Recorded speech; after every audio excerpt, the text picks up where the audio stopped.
real water and you don't get anything that's drinkable. I really feel, in a sense, that the thrust of what I'm teaching is the deep need for spiritual purity in this. I'm not talking about morality.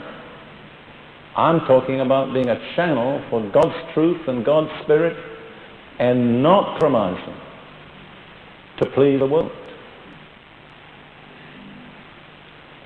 Incidentally, you know what the world listens to? People who are committed to Jesus. Doesn't follow, they'll obey, but they'll listen. The world is much more perceptive in many ways than Christians. The world recognizes hypocrites much quicker than we do. I've seen it again and again. You know why? Because it recognizes its own spirit in them. Now, I'll give you a very brief summation of the difference between the Spirit of God and the Spirit of the world. This has a kind of background in my own experience. About 2 years ago, a local church in Florida, which is not perhaps the greatest church in the world, and only has about 500 members, I met with Ruth from a journey, and they said, "Derek, we want you to speak, but don't give a report. We want the Word." So I got the Word from God, but it was one of those situations in which I got beyond what I had prepared. And I began to deal with this theme of the difference between the spirit of the world and the Spirit of God. And I think almost all the people there saw how much of the spirit of the world was in our church.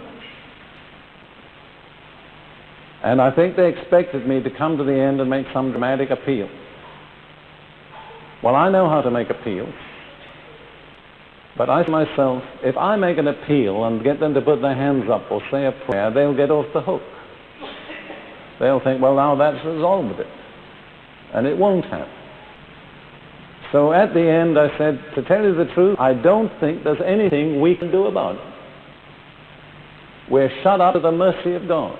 If God doesn't have mercy on us, we can't help ourselves.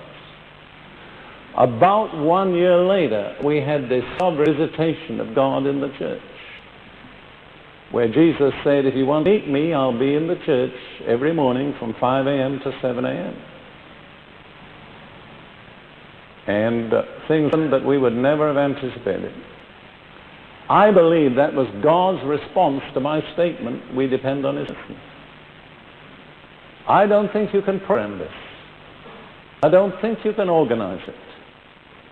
I think you have to cry out to God for mercy. Paul says in Romans 9, it is not of him that willeth, nor of him that runneth, but of God who showeth mercy. That's unpopular with humanity. You mean we can't do anything? God doesn't help us? Exactly what I mean. Nothing. We are incapable in this area of helping ourselves. We're shut up to the mercy of God. That's not the way contemporary Christianity thinks. We've got 5 different programs to get God to do things. God is not obligated to do any of those things. And in my opinion, we're coming to the place, and unless you see that we depend on the mercy of God, nothing much is going to happen. I believe revival will come when Christians get down on their face before God and say, God, we need your mercy. If you don't help us, we cannot help ourselves. Well, let me try very briefly. Don't believe me when I say that. I'm so blessed by the fact that Paul would say in chapter 3 of an epistle, brethren, I'm closing, and he'd go on for another 2 chapters. You know, I mean, I see there's a spiritual precedent for that. Anyhow, let me give you 5 distinguishing marks between the spirit of the world and the spirit of the church. We've looked at one already in 1 John chapter 4. The Spirit of God is the spirit of truth. The spirit of the world is a spirit of error. The world is under the deception of Satan. Secondly, in 1 Corinthians chapter 2, the verses that we've read, the Spirit of God reveals the things of God. The spirit of the world cannot comprehend the things of God, they are foolishness. Thirdly, let's look in John 16, verse 8 for a moment. John 16:8.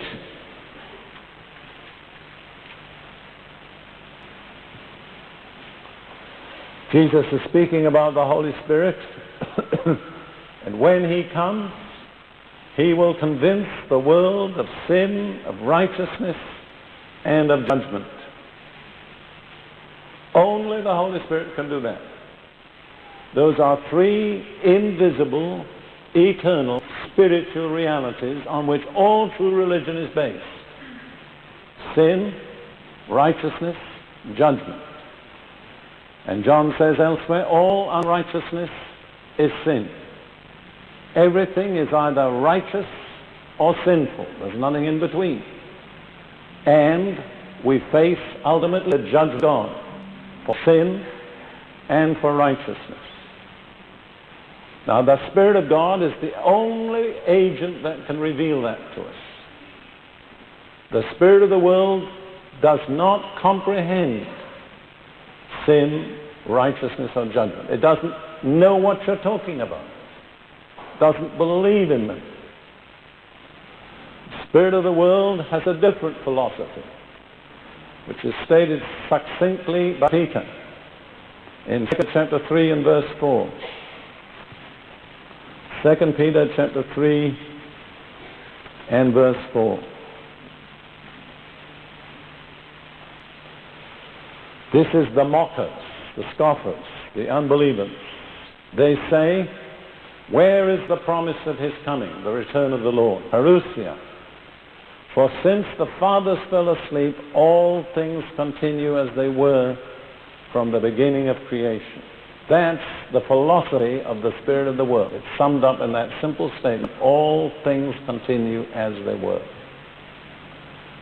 Nothing's really going to change. God is never going to intervene. The same principles, the same processes will go on. The universe is just the product of a whole series of material forces which are not subject to anybody, and they just go on the same way and the same way. In the last century, there was one man whose name is well known who actually became the voice for that philosophy. His name was Charles Darwin. The essence of what he was teaching was all things continue as they were. There's not a sudden dramatic change, no judgment of God, no divine intervention. I'll tell you what that is. It's a lie. It's error. But without the Spirit of God, we cannot see it.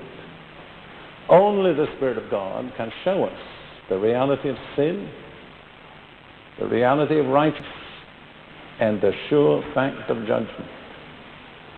Going back to John 16 for a moment, verse 14.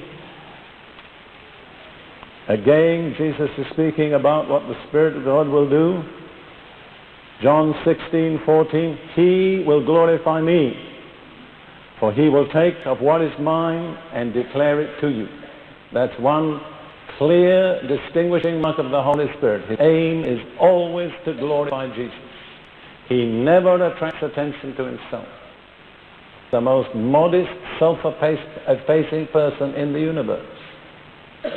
And that's one good way of checking whether a thing really is from the Holy Spirit. Does it glorify Jesus? Or does it focus attention on a man, or a church, or a denomination? The more the Holy Spirit is allowed to work, the more he will glorify Jesus. Just to take something that happened, it's very simple in our church, and I want to make it clear, our church is not a pattern for all churches. But we had one beautiful Sunday morning worship service, maybe 2 or 3 years ago. It just flowed from beginning to end. And I said to the worship leader, it was a beautiful service, and you know why? Because the attention was focused on Jesus from beginning to end, and that pleased the Holy Spirit. He's always pleased when we glorify Jesus. That's the Spirit of God. Now, the spirit of the world glorifies man. It makes man his own God, his own master.